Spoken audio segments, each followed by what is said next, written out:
بسم اللہ الرحمن الرحیم۔ پرویز مشرف کے سیکولر لبرل آمرانہ دور حکومت میں وہ اینکر پرسن اور سیاستدان جو ابوالکلام آزاد کی کتاب انڈیا ونز فریڈم کو ہاتھوں میں لہرا لہرا کر برصغیر پاک و ہند کی تقسیم اور پاکستان کی تخلیق کو ایک بہت بڑی سیاسی اور قومی غلطی قرار دیتے تھے، وہ کالم نگار اور دانشور جن کے قلم ابوالکلام آزاد کی پیش گوئیوں کو پیغمبرانہ حیثیت دیا کرتے تھے، وہ آج کس قدر خاموش ہیں۔ سب کی زبانیں گنگ ہیں اور سب کے قلم خاموش۔ ان سب نے دھیرے دھیرے ابوالکلام آزاد کے اس نظریے کو میٹھے زہر کی طرح عوام میں پھیلانا شروع کر دیا تھا کہ اگر موجودہ پاکستان، موجودہ بنگلہ دیش اور ہندوستان کے مسلمان ایک ساتھ متحدہ ہندوستان میں رہ رہے ہوتے تو یہ ایک اتنی بڑی اقلیت ہوتے کہ ان کو چھیڑنا یا ان کے خلاف کوئی قدم اٹھانا کسی بھی حکومت کے لیے انتہائی مشکل ہوتا۔ گنگا جمنی تہذیب کے ان وکیلوں کے چند سال بعد ہی اس وقت ہوش ٹھکانے آ گئے جب راشٹریہ سیوک سنگھ اور بجرنگ دل کی 70 سالہ جدوجہد جمہوری بی جے پی کی صورت میں کامیاب ہوئی اور پھر 2014 میں نریندر مودی کی صورت اس کا اصل چہرہ برسر اقتدار آیا اور جمہوریت کی اصل روح یعنی اکثریت کی حکومت یا اکثریت کی آمریت اپنے اصل روپ میں سامنے آئی۔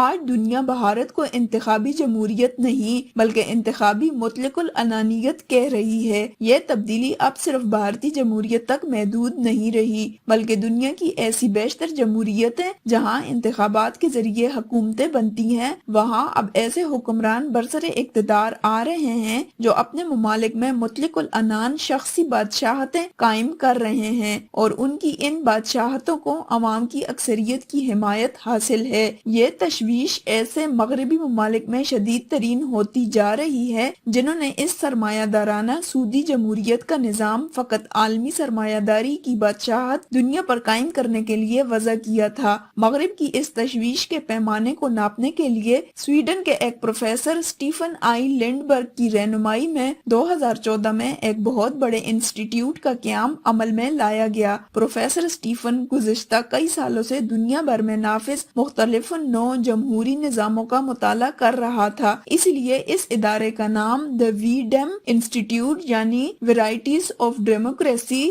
جمہوری انواع و اقسام رکھا گیا۔ اپنے قیام سے لے کر آج تک تقریباً 7 سالوں میں شائع ہونے والی اس انسٹیٹیوٹ کی رپورٹیں دنیا بھر میں دن بدن جمہوریت کے زوال اور انتخابی بادشاہتوں یا انتخابی شخصی حکومتوں کے قیام کی داستانیں سناتی ہیں۔ اس ادارے کی 2021 کی رپورٹ بتاتی ہے کہ آج سے نصف صدی قبل جن ممالک میں جمہوری نظام نے اپنی جڑیں مضبوط کر لی تھیں، اب وہاں بھی آمریت اپنے پنجے گاڑ رہی ہے۔ یہ جمہوری آمریت انتہائی خوفناک ہے کیونکہ یہ کوئی شخصی یا فوجی آمریت نہیں جسے برا بھلا کہا جا سکے، بلکہ یہ ووٹوں سے قائم شدہ ایسی آمریت ہے جس کا جمہوری نظام میں کوئی حل موجود نہیں ہے۔ رپورٹ کے مطابق اس وقت دنیا کی 25 جمہوری اقوام اس طرح کی مطلق العنان شخصی جمہوری آمریتوں میں ڈھل چکی ہیں۔ یہ 25 اقوام دنیا کی 1/3 آبادی یعنی 2.6 ارب انسانوں پر مشتمل ہیں۔ ان میں دنیا کے امیر ترین G20 ممالک میں سے 3 ملک بھارت، برازیل اور ترکی بھی شامل ہیں۔